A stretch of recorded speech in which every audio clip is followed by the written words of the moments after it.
에서서 5장 18절에서 21절까지 다 찾으셨으면 아멘.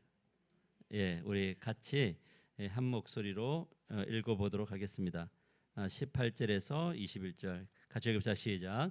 술 취하지 말라. 이는 방탕한 것이니 오직 성령으로 충만함을 받으라.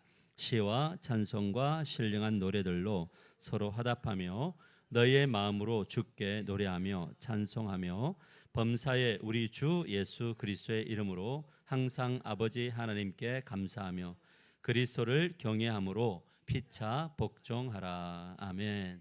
우리 옆 사람과 인사합시다. 당신은 하나님의 전부입니다.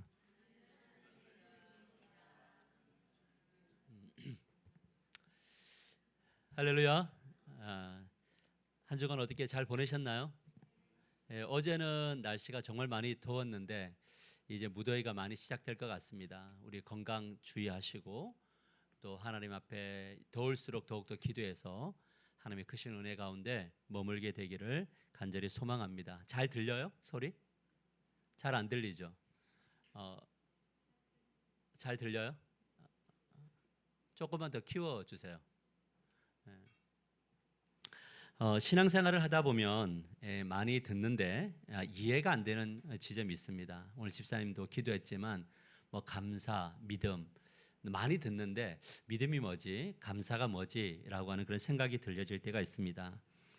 하나님이 나에게 말씀하셨다. 이런 이제 누가 이야기하죠. 하나님 나에게 말씀하셨다. 그럼 어떤 분은 그런 생각을 하죠. 도대체 어떻게 음성을 듣는 거야? 라는 거고 하나님의 임재를 경험했다 했는데 도대체 임재를 어떻게 경험한 거냐 이런 것들. 하나님이 나를 감싸 안으심을 경험했다. 진짜 감싸 안은 건가? 감싸 안으면 진짜 이렇게 꼭 안으신 건가? 아니면 이렇게 하신 건가? 이런 의문이 들기 할 것이고 하나님이 나를 어루만지셨다. 내가 힘든데 하나님 나를 어루만지셨다. 도대체 어루만짐이 뭐야? 라고 하는 설교를 들으면서 굉장히 좀 추상적이고 이해 못할 용어들이 되게 많아요. 제가 어제 이제 김천에 그 목사님을 만나면서 제가 돌아오면서 이제 잠시 생각에 잠겼는데 설교가 우리들에게는 좀 익숙한 언어이지만 세상 사람들에게는 좀 익숙하지 않는 언어들을 어떻게 풀어낼까라고 하는 그런 고민을 하면서 올라왔습니다. 그러니까 이런 유의 간증들을 체험하지 못한 사람들은 아마 하나님이 나를 어루만졌다라고 하는 것을 좀 이해 못할 수도 있고 또 체험한 분들은 그 의미가 어떤 것인가를 알게 될 겁니다. 무엇보다 하나님의 응답을 받았다라고 했는데 또 전혀 다르게 상황이 펼쳐질 때 그때 응답은 뭐고 지금의 이 벌어진 상황은 뭐냐라고 하는 그런 의문도 가지게 되죠.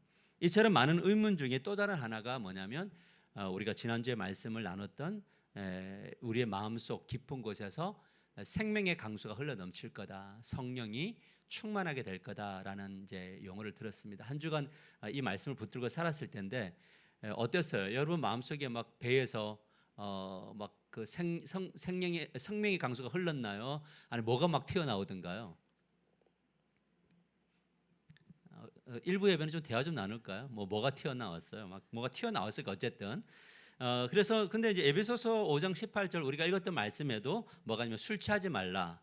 이는 방탕한 것이니 오직 성령으로 뭘 받으라고요? 성령 충만해라 이렇게 이야기해요. 그러니까 여기서 중요한 질문 하나가 뭐냐면 도대체 성령 충만이 뭐냐라는 거잖아요. 성령 충만하면 감정이 막 뜨거워질까요? 맞아요. 막 뜨거워지겠죠. 감정이 뜨거워지고 말씀을 듣거나 찬양을 드리다가 막 등골이 오싹해지고 닭살 돋고 이런 경험 한 적 있나요? 그런 적이 없어요. 제가 회개를 많이 해야겠네요. 말씀을 듣다가 막 등골이 오싹하고 닭살이 막 돋으면서 뭔가 막 깨달은 듯한 어떤 느낌들, 아니면 눈물이 막 흐르는 것, 아니면 어떤 천사들의 방언을 하면서 내가 모르는 언어로 막 기도를 하고 있는 것, 아니면 어떤 황홀경에 빠져서 이 자리를 떠나지 않았으면 좋겠다라고 하는 어떤 깊은 안도감, 그런 것일까? 근데 대답은 뭐냐면 이것이 그럴 수도 있고 아닐 수도 있는 거죠. 왜냐하면 이것은 모두 성령이 우리를 이끄실 때 일어나는 어떤 부분적인 현상들이다라는 것을 성경이 말하고 있기 때문에 그렇습니다. 그렇다면 성경이 말하는 성령 충만이란 무엇이냐면 성령 충만할 때 어떤 현상이 일어나는가, 이런 부분들을 오늘 함께 질문하고 답을 찾아가려고 합니다. 말씀을 통해서 성령으로 충만해가는 과정에 대해서 배우고 또 체험하면서 살아내는 우리 하나교회가 되기를 주님의 여러분을 간절히 축복합니다. 그래서 오늘 말씀의 제목이 무엇이냐면 성령이 차오르면 나타나는 세 가지 이렇게 정해서 같이 읽어볼까요? 시작. 제가 이제 차오른다라는 단어를 쓴 게 뭐냐면 우리가 기대하는 것은 이렇게 팍 임하기를 원하죠. 뭐 그냥 어느 날 갑자기 팍 임했으면 좋겠는데 제가 이렇게 말씀을 연구하고 경험하고 또 이렇게 여러 가지 역사를 통해서 볼 때는 뭐냐면 성령의 임재가 팍하게 들어올 수는 있는데 성령의 충만함은 이렇게 물이 차듯 서서히 이렇게 채워지는 개념으로서 이해하면 좋겠다는 생각이 듭니다. 그래서 오늘 말씀의 제목을 성령이 차오르면 나타나는 세 가지 이렇게 정했어요. 에베소서 5장 18절 같이 한 번 더 다시 읽읍시다. 시작. 술 취하지 말라 이는 방탕한 것이니 오직 성령으로 충만함을 받으라. 자, 우리 저 성경 구절을 보면 뭐 하지 말라 그랬죠? 술 취하지 말라. 자, 이 바울은 에베소 교회 성도들에게 뭘 이야기하냐면 술 취하지 말라 이렇게 이야기해요. 여러분 술 취한다는 게 뭘까요? 어느 정도 마시면 술이 취하죠? 경험을 안 해봤겠지만 그래도 한번 해보신 분은 어때요? 술 취한다는 게 어느 정도일까요? 어떤 분들은 막 소주 5병 마셔도 괜찮은데 어떤 분들은 소주 한 잔만 마셔도 막 취하는 분이 있거든요. 이 술 취한다는 것은 뭐냐면 쉽게 얘기하면 내가 술을 지배하느냐 술이 나를 지배하느냐 개념이에요. 그래서 이제 술이 취하면 뭐가 사라지게 되면 판단력이 사라지죠. 맞죠? 사실은 내가 가서 전봇대를 받았는데 내가 느낀 거는 전봇대가 나를 와서 받은 거죠. 요 정도면 뭐냐면 이제 술 취한 거죠. 분명히 바닥이 나를 받았는데 내가 넘어진 건데 바닥이 나를 받은 거죠. 요 정도면 술 취한 거죠. 그리고 그 다음 날 일어났는데 내가 어제 뭐 했어 모르는 것 이런 것들이 다 이제 술 취함의 영역입니다. 이 에베소 지역은 약 한 20에서 25만 명 정도 거주하는 도시였는데 이 도시는 무역과 그다음에 우상 숭배의 중심지였다. 그러니까 이곳에는 뭐가 마술과 점술이 굉장히 유행했다. 요즘 우리나라의 타로 뭐 이런 것들, 뭐 역술 이런 것들이 그 어느 때보다 많이 나타나고 있어요. 예전에 이제 그 전두환 대통령이 이제 지배를 할 때는 나라를 통치할 때는 무당들이나 뭐 이런 점술가들을 싹 다 뭐 이렇게 억압을 해가 없어졌었는데 요즘에는 뭐냐면 무당과 점술가 되게 많아지고 있죠. 그러니까 이 에베소 도시는 자연스럽게 타락과 쾌락의 문화가 판을 치는 곳이었다. 근데 이곳에 가장 유명했던 신이 뭐냐면 아르테미스라고 하는 우리 다이아나라고 하는 그런 신이었는데 이 제사장들이 이제 이 신을 섬기는 제사장들이 성도들에게 신도들에게 뭐라고 이야기했냐면 이 신과 만나는 거 중요하다 이런 이야기했죠. 근데 저도 그런 여러분과 이야기를 많이 하나요? 하나님과 뭐가 중요하다? 만나는 게 중요하다. 예배를 드리는 게 중요한 것이 아니라 뭐 하는 게 중요하다? 만나는 게 중요하다. 이 이야기를 계속해요. 근데 이 우상 숭배를 했던 제사장들도 이 신도들에게 만나야 된다 이야기인데 신을 만나면 황홀해진다. 신을 만나면 무아지경에 빠진다. 신을 만나면 집단적인 광란에 빠진다. 이것을 계속 강조했죠.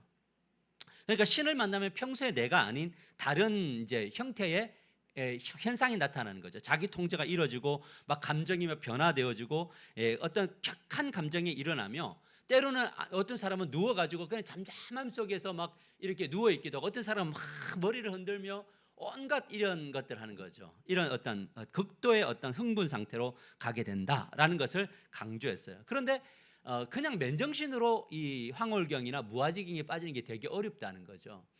여러분 콘서트를 보면 막 하는 친구들 보나요?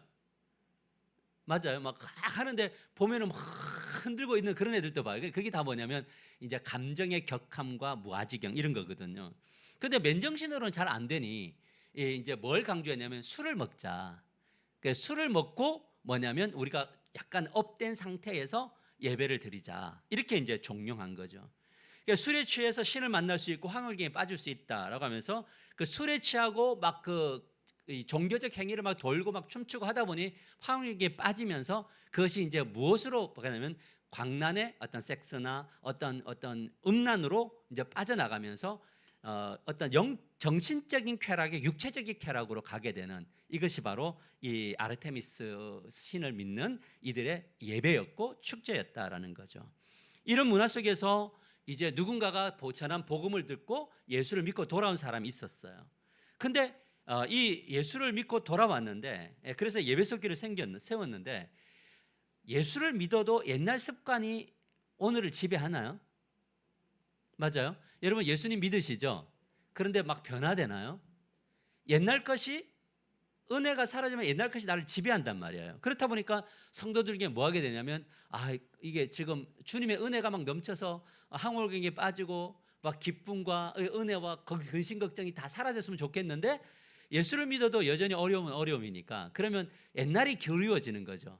옛날에는 힘들 때 술을 먹고 막 광란의 파티를 하고 성적인 어떤 유의를 즐기고 이러면 뭔가 다 잊어졌는데 예수를 믿어도 이게 안 오니 뭘 하기 시작을 했냐면, 예수는 믿지만 교인이지만 뭘 해요? 술에 취하는 성도들이 교회 안에 점점 많았다. 그래서 그때 당시에는 교회에 뭐냐면 애찬을 할 때 항상 뭐가 있으면 포도주가 있었단 말이에요. 그러니까 밥을 먹으며 포도주를 이제 이렇게 목마를 때 마셔야 되는데, 뭘 하게 되는 거냐면 포도주를 퍼 마시는 거예요. 그러니까 예배를 드리기 전에 벌써 뭐 되어 있냐면 술 취해 갖고 있는 그런 이제 성도들이 교회 안에 있었다라는 거죠. 대단한가요, 이 교회가? 근데 이제 이런 사람들이 많아지니까 그냥 의뢰 그렇지라고 하는 그 익숙함에 젖어드는 거죠. 여러분 무엇을 보여주는 대목이냐면, 습관은 놀라운 힘을 가지고 있다는 거예요. 그 옛습관은 놀라운 힘을 가지고 있어서 은혜가 사라지면 꼭 똑같은 죄를 범하게 되는 그런 일들이 일어나게 된다. 이 모습을 지켜보던 바울이 예배소 교회 성도들에게 말을 했어요. 다시 뭐라고 얘기하면, 예배소 5장 18절 같이 한번 읽어볼까요? 같이 읽어보자. 시작. 술 취하지 말라. 이는 방탕한 것이니 오직 성령으로 충만함을 받으라. 이렇게 오직 뭐라고요? 성령으로 충만함을 받아라 라는 거죠. 바울은 이 술의 신으로부터, 이 바카스, 이 술의 신으로부터 벗어나지 못한 성도들에게 명령을 던지는 거죠. 이거는 권유가 아니에요. 뭐냐면 오직이라는 단어를 썼다는 것은 뭐냐면 다른 방법이 있다 없다? 없다는 거죠. 오직 한 가지 방법밖에 없다는 겁니다. 그것은 바로 뭐냐, 성령의 충만함을 받아야 한다라는 거죠. 성령의 충만함을 받을 때 뭐냐면 현실을 이기고 거룩한 항월경에 빠지는 방법은 성령으로 말씀하는 것밖에 없다. 충만한 것밖에 없다라는 거죠. 여러분 우리가 기도를 뜨겁게 할 수 있어요. 맞죠? 기도 막 1시간도 할 수 있고 2시간도 할 수 있어요. 그런데 저녁이 되면 좀 공허해지나요? 피곤해서 그냥 자나요? 이러다 보면 저녁이 되면 좀 공허하고 하루를 어떻게 아침에 막 기도 엄청 열심히 했는데 하루 종일 살다 보면 환경이 치이고 이래 치이고 저래 치여서 저녁에 가서 또 기도하면 은혜가 임할 텐데, 저녁이 되면 이제 아침에 기도했으니 저녁은 뭔가 좀 릴렉스하고 싶고 쉬고 싶고 이러다 보면 뭐가 되면 또 한 잔은 기울이게 되나요? 이래 해당이 없다고 생각합니다. 저는 해당이 없다고 생각하지만 또 막 기울이고 그러면 얼떨떨한 상황 속에서 뭐냐면 이제 잠을 자는 거죠. 근데 이제 그렇게 하다 보니까 뭐가 되냐면 내가 지배를 하던 영역에서 지배 당함으로 가게 됩니다. 근데 이것은 단순히 술의 문제가 아니라 뭐냐면 다른 문제도 있는 거죠. 맞죠? 오락을 한다든지 게임을 할 때도 뭐가 되는 겁니까? 내가 게임을 지배해야 되는데 게임이 나를 지배한다든지, 아니면 우리가 유튜브라든지 쇼츠를 통해서 내가 그것을 잠시 볼 수 있으나 그거에 지배를 해야 되는데 그것에 지배를 당하다가 어느 날 보면 이렇게 이마에 막 혹자국이 나 있죠. 왜 그러냐면 핸드폰 보다가 졸다가 떨어져 가지고 깨진 자국 이런 것들이 있는 거죠. 교회는 어떤 것이어야 되는가? 무엇이 가장 우선순위 되어야 되는가? 그것은 성령의 충만함이다. 왜냐하면 성령의 충만함이 없이는 아무것도 이겨먹을 수 있는 힘이 우리에게 없기 때문에 그렇습니다. 자, 그렇다면 성령이 차오르면 어떤 현상이 일어나는가? 제가 왜 다 차오른다고 했냐면, 여러분 술을 마셔보면요, 처음에는 느낌이 별로 없거든요. 쓰다라는 말만 드는데 이제 술기운이 오르면은 이렇게 뭔가 쫙 차오르는 느낌이 드나요? 빨리 대답을 해봐요. 이렇게 차오르는 느낌이 싹 약간 얼떨떨해진다. 그런데 또 막 이렇게 몽롱해진다.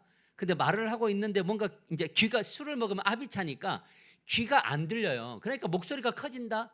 그래서 술집에 가보면 살살 이야기해도 될 것 같은데 막 엄청 크게 이야기 안 하냐? 그 왜 그러냐면 술을 먹으면 압의 알코올이 기압을 막아버리거든요. 그러니까 안 들려요. 그러니까 뭐냐면 소리를 지르면서 하게 돼 있다고요. 그러니까 근데 성령도 마찬가지예요. 성령도 어떻게 하느냐? 성령이 어느 날 술을 한 잔 먹으면 팍 차오르는 것지 않는 것처럼 우리 성령도 뭐냐면 서서히 우리를 차올라서 이것이 이거구나 이렇게 성령의 역사가 일어나는 거지. 어느 날 갑자기 팍 일어나서 그게 계속 유지되는 것은 아니다라는 거죠. 자, 성령이 차오를 때 내가 이제 성령이 좀 차오르고 있구나. 이것이 첫 번째가 뭐냐면 말씀이 좋아져요. 어떤다고 1단계가 뭐라고요? 말씀이 좋아져. 그냥 말씀이 안 좋아지면 이렇게 생각하시면 돼요. 말씀이 읽기 싫고 말씀이 지겹고 이러면 내가 지금 뭐가 이제 쏟아져 나가고 있냐면 성령의 역사가 막 이제 흘러가고 있는 거죠. 막 빠져나가는 거예요. 그러면 성령 충만하면 설교를 들을 때도 은혜가 돼요. 근데 성령이 바닥이 나면 설교 들을 때 짜증이 나요. 그리고 100일 1도 가자 100자만 보더라도 막 열받고요. 1자만 봐도 막 짜증이 나고요. 옆에서 막 아멘하고 뭐 완료 이러면 더 짜증나요. 이럴 때 여러분이 판단하는 거예요. 내가 지금 성령에 차오르지 못하고 있구나. 이렇게 생각하면 되죠. 근데 어떻게 되냐면 목사님 괜히 100일 1도 해가지고 나만 빠져서 나만 이상한 사람을 만든다. 이러면 안 된다는 이야기라는 거죠. 자, 보세요. 이게 저희 이야기가 아니라 에베소 5장 19절을 보면 시와 찬송과 신령한 노래들로 서로 화답하며 너희의 마음으로 주께 노래하며 찬송하며 이렇게 이야기해요. 자, 이 구절 그대로 붙으세요. 성령의 충만함이 일어나는 현상이 제일 먼저 시를 붙들게 돼요. 이 시는 뭐냐? 말 그대로 시편이에요. 그래서 이 시편 말씀을 붙들게 되는데 오늘날에는 성경을 붙들게 되는 거죠. 왜냐하면 성령 하나님은 진리의 영이시기 때문에 성령이 그 안에 지배할 때 제일 먼저 건드려주는 방향이 어디냐면 말씀으로 이끌어요. 그래서 말씀으로 채워줄 때 그곳에서 뭐냐면 하나님을 만나게 되고 하나님의 음성을 듣게 되고 이렇게 되는 거죠. 그래서 우리가 요즘 100일 성경 일독을 하면서 뭘 배우게 되냐? 저는 인생을 배우거든요. 많은 사람들은 어떤 결과를 가지고 판단하려고 그래요. 결과가 만일에 우리의 생각대로 좀 꺾어지거나 안 되면 그걸 자꾸 어떤 거냐면 누구의 탓으로 돌리려고 하거든요. 맞죠? 그럴 수 있죠. 누구로 인하여 이런 일이 일어날 수 있죠. 그러나 인생을 배우는 거예요. 뭘 배우는 거냐? 그것은 우리에게 누구나 믿는 자든 믿지 않는 모든 자들에게 균등하게 뭐가 찾아오냐면 희노애락이 찾아오는 거죠. 그런가요? 우리 권사님 기도 많이 하는데 늘 은혜 충만한가요? 자녀들이 모든 게 잘 되나요? 정말 우리 교회에서 기도 많이 하기로 따진다면 1등, 2등 하실 건데 삶 안으로 들어가 보면 여전히 뭐가 있냐면 애가 있고 노가 있고 절망이 있거든요. 여러분 우리의 인생 속에서는 다 그래요. 신자들이나 불신자들에게는 다 그렇게 불청객처럼 어려움들이 찾아온단 말이죠. 다만 불신자와 다른 것이 있는데 그것은 바로 뭐냐면 성령이 우리를 이끄신다는 거예요. 성령이 이끄시니까 뭐냐면 삶에 대해서 저항을 하게 되는 거예요. 그리고 삶을 해석하게 되고 또 삶을 받아들이게 되는 것이 하나님의 일하십니다. 말씀을 통해서 나의 마음에 쌓여있는 그릇되고 비뚤어진 지식과 감정과 의지를 뭐 하는 거냐? 수정시켜 나가는 거죠. 그러니까 주님이 우리들에게 원하는 건 뭐냐? 말씀을 통해서 우리의 삐뚤어진 사고와 생각과 믿음을 많은 걸 수정시켜 나가는 것이 신앙이라는 거죠. 왜요? 그 쓴뿌리가 결국 나를 엉망으로 만들고 있기 때문에 그렇거든요. 그래서 성경은 우리를 통해서 뭘 보게 되는 거냐면 나를 외면하지 않으시고 나를 끝까지 이끄시는 하나님의 열심을 보게 만들어요. 그래서 어느 날부터인가 성경을 읽다 보면 다윗이 이랬는데 아브라함이 이랬는데 뭐 이런 이야기로 관심을 가지다가 나중에 성령으로 충만하게 되면 뭐가 되면 하나님이 어떻게 움직이고 계시는가가 보면서 다른 것들은 다 신뢰의 차례가 되고 하나님이 보이기 시작을 하게 되는 거예요. 그러면서 뭘 하게 되냐면 아브라함의 상황 속에 일하셨던 하나님이 지금 나의 상황 속에는 어떻게 일하실 것인가에 대한 질문과 답을 향하여 찾아가게 된다는 거죠.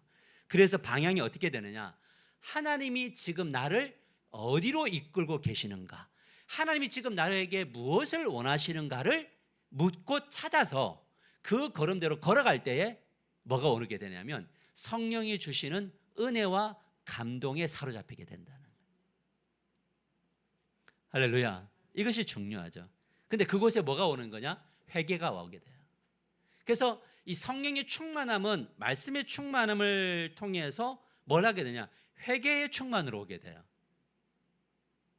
그래서 이 회개를 하다 보면 아픈데 조금 시간이 지나면 뭐가 되냐면 기쁨이 나오게 되고 뭐냐면 다시 힘을 내게 되고 다시 일어서게 되는 그런 놀라운 역사가 나타나게 되는데 그곳에 뭐냐면 하나님을 향한 나의 뭐가 나오게 되냐면 노래가 나오게 되고 찬송이 나오게 되는데 그 찬송의 고백이 뭐 하는 거냐? 나의 거룩한 노래가 되는 거예요. 그러니까 일주일 내도록 그냥 뭐 자기 관점으로 살다가 주일에 와가지고 찬송을 부르면 그 찬송에 은혜가 나올 수 없죠. 할렐루야. 그래서 저는 여러분들에게 이 찬양이라는 것은 부르자 이렇게 해서 오는 게 아니고 은혜가 넘치면 찬양은 은혜롭게 되어져 있는 거죠. 그러니까 어떤 분이 어제 가면서 그런 이야기 하더라고요. 아플 때 시편을 읽는데 너무 은혜가 되고 감동이 되더래요. 그래서 지금도 성경을 읽는데 시편과 잠언이 계속 돌아가는 게 너무 좋다 이런 이야기 하는 게 뭐냐면 그 다윗의 절절한 이야기가 나의 이야기처럼 들리니까 다윗의 그 울부짖음이 그 시편 고라자순의 그 노래가 나의 이야기가 되니까 그런데 나중에 보니까 그 뒤에 승리하게 하시는 하나님을 만나니까 또 하나님께 영광을 돌리는 그런 일들이 나타나게 되더라. 저는 만일에 예배당을 하나님이 허락하시는 그날에는 정말 음향 시스템이나 이런 것들이 정말 좋았으면 좋겠어요. 제가 지금 설교를 하는데도 지금 막 애를 써야 돼요. 이게 지금 찬양을 드릴 때도 뭐냐면 이 우리는 감정적인 존재들이기 때문에 뭐냐면 참 이 환경들과 이런 것들이 되게 중요하구나 이런 생각들을 하게 됩니다. 자, 두 번째로 성령이 차오르면 첫 번째 나타나는 현상이 뭐라고요? 예, 말씀이 차오른다. 할렐루야. 그렇게 되기를 축복합니다. 자, 두 번째, 이 차오른다는 것을 알기 때문에 뭐냐면 말씀을 뭐하다 그냥 말씀 읽다가 막 감동 안 돼도 되니까 뭐부터 하라고요? 일단 읽어라. 아멘. 일단 읽으세요. 괜찮아요. 근데 두 번째 읽으면 또 차오를 거예요. 세 번째 읽으면 또 차오를 거예요. 이 신비를 경험해야 될 겁니다. 두 번째 뭐가 되냐면 현상은 둘째는 범사에 감사하게 된다. 같이 읽어보자. 시작. 범사에 감사하게 된다. 에베소서 5장 20절 같이 읽겠습니다. 시작. 범사에 우리 주 예수 그리스도의 이름으로 항상 아버지의 하나님께 감사하며. 여러분 여기서 걸리는 단어가 무슨 단어예요? 항상이죠. 그 범사도 걸려요? 우리의 일어나는 모든 일상이 감사로 바뀌나요? 우리의 일어나는 모든 일상 속에서 정말 우리가 정말 하나님 앞에 항상 감사하고 계시나요?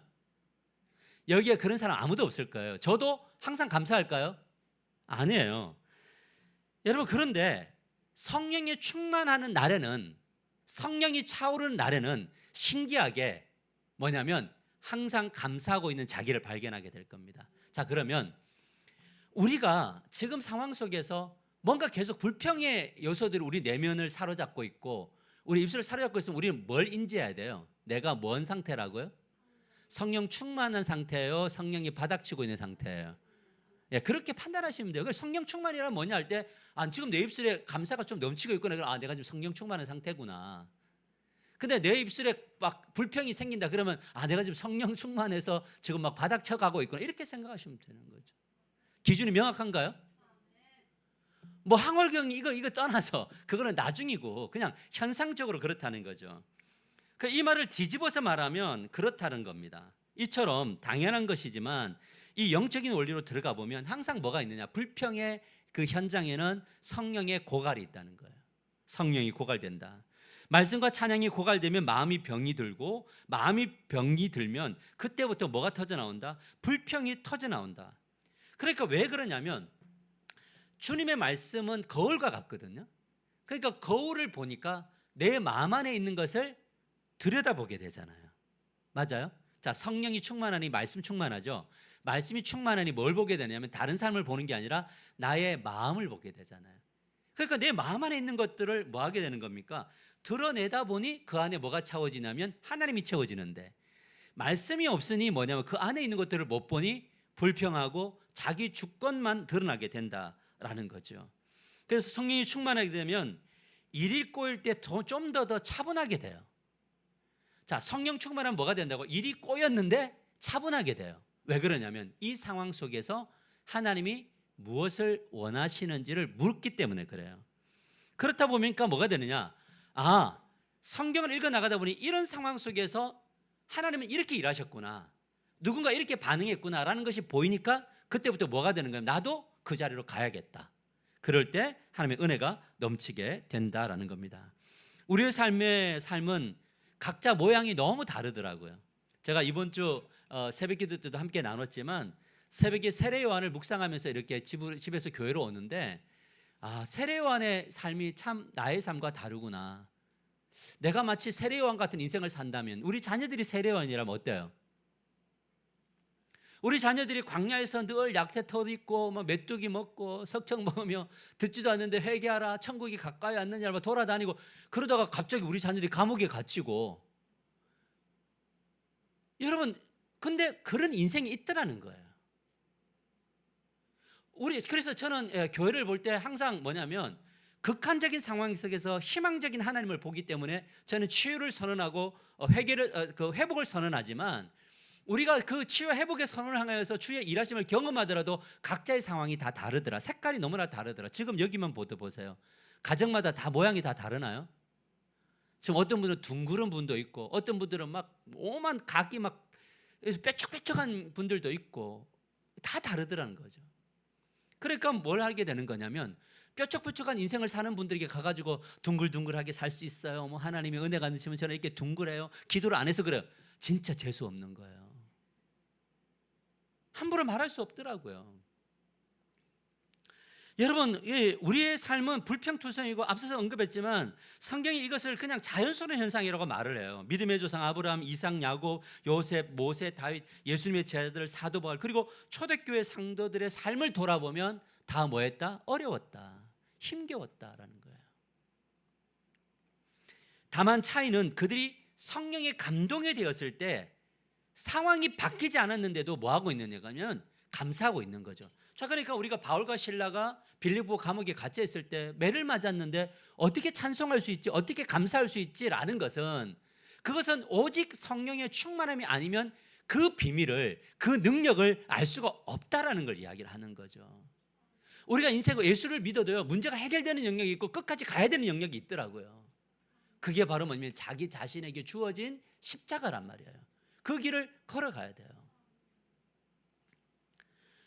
여러분, 그래서 요즘 저는 돌아보니까 이번 한 주간을 돌아보면 한 2달간 감사할 일도 많았는데 이번 주에 불평할 일이 되게 많았어요. 화도 나고 열도 받고 감정대로 하면 그냥 다 쏟아붓고 싶고 전화해서. 그런데 여러분, 이것이 저의 문제만이 아니고 여러분의 문제일 수도 있고요. 지금 우리 모두가 힘을 내야 할 때인데 어려움이 중첩되어져 간단 말이에요. 중첩되어져 간다. 그러니까 입술이, 우리 마음속에 뭐가 차올라요? 성령이 차올라요? 아니면 그냥 불평이 차올라요? 불평이 막 스물스물 차올라서 막 입에서 이 입술 이 사이로 있잖아요, 열어서 막 튀어나오려고 막 안에서 막 온갖 간질간질한, 무슨 느낌인지 알겠어요? 이미지가 나와요. 막 뱃속에서 막 불평, 이런 불평 저런 불평, 막 가정의 불평, 내 자신에 대한 불평, 하나님에 대한 불평, 뭐 회사 가면 뭐 사장의 불평, 막 이런 것들이 입으로 이 사이로 막 튀어나오려고 하잖아요. 그때 성령이 나를 부르시죠. 말씀으로 부르세요. 그러면서 말씀하십니다. 하 목사, 인생이 그래. 인생이 그래. 그러면 인생이 왜 이래요? 그러면 누구는 테스형으로 불렀는데 세상이 왜 이래? 그러니까 우리 하나님, 세상이 왜 이래요?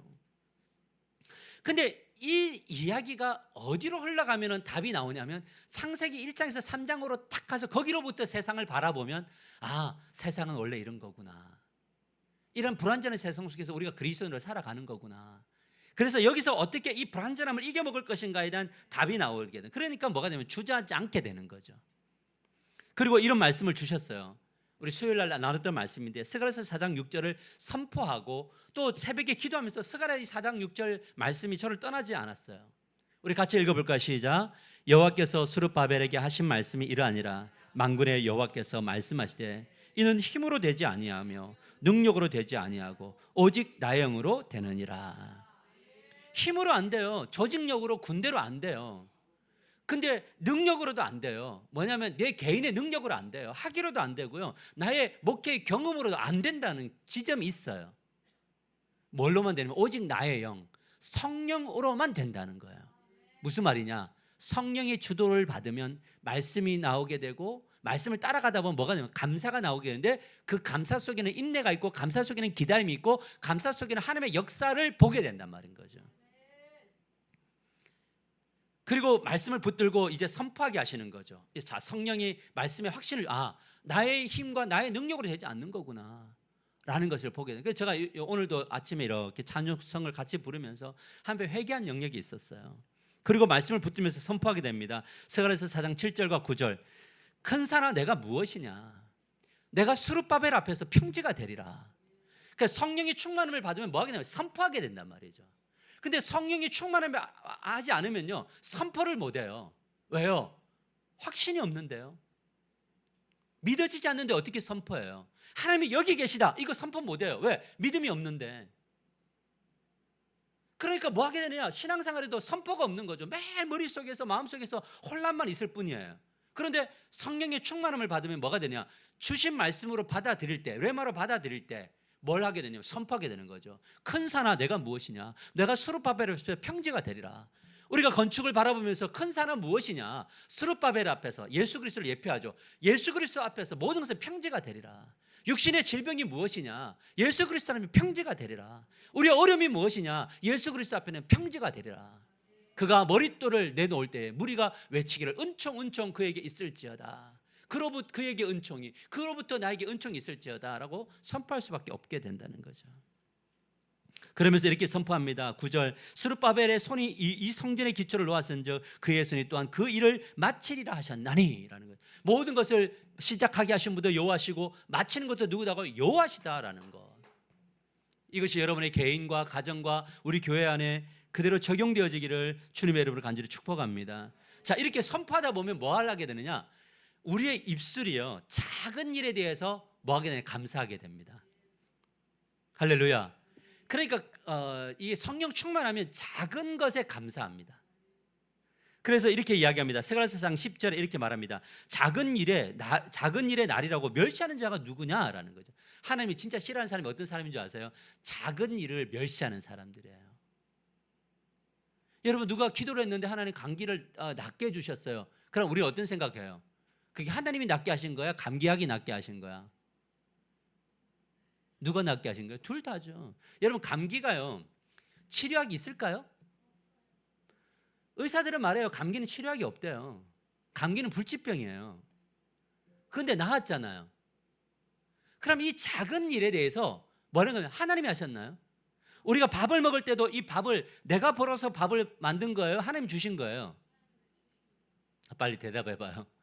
그러니까 뭘 하는 거냐? 밥을 먹을 때 해도 뭐니 진짜 이 작은 일에도 감사한 거죠. 저는 저 농사를 해보니까요. 물은 내가 주고 있죠. 거름도 내가 주나요? 맞아요. 심기도 내가 주고 뭐 꽃도 내가 따고 있나요? 풀도 내가 뽑아요. 근데 물이 없으면 다 죽어요. 비가 내리지 않으면 다 죽어요. 그 한 끗. 자, 내가 하는데 그 하나. 만일에 햇볕이 뜨지 않는다. 구름만 있다. 잘할 수 없어요. 그러면 우리의 모든 것들은 뭐냐? 내가 하는 모든 일들에 누가 하고 있는 거예요? 하나님 함께 하고 계시나요?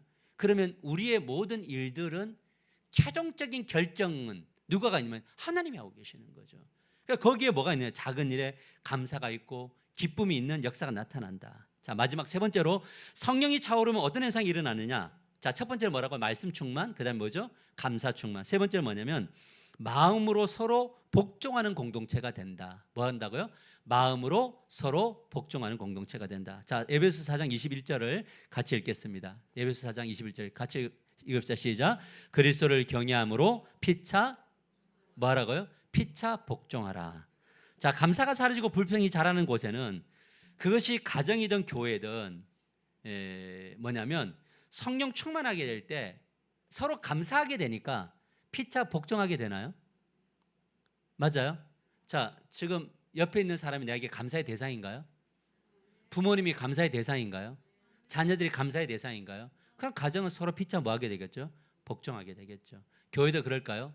피차 복종하게 되죠. 여러분, 우리가 목사의 말만 잘 들으라 이것도 아니고 성도도 목사도 성도와 함께 서로 피차 복종할 수 있는 관계.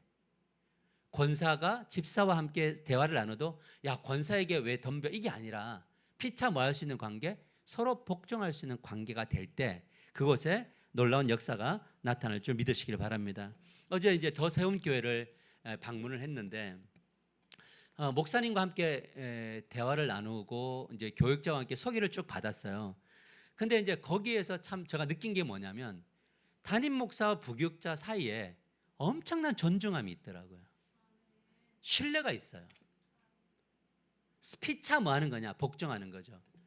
이제 예배당을 이렇게 짓고 난 다음에 뭘 했냐면 어떤 이제 선임 교육자가 와서 목사님에게 그러대요. 목사님, 우리 교육자 방을 이렇게 큰 홀에다가 파티션을 나누지 말고 이 홀에다가 칸을 쳐서 두 평 못 되는 1평 반 정도 되는 공간은이라도 괜찮으니 저희 개인 사무실을 좀 문이 있는 제가 보호되는 그 사무실을 좀 해주시면 안 되겠나요? 그러니까 건축 중간에 이야기를 하더래요.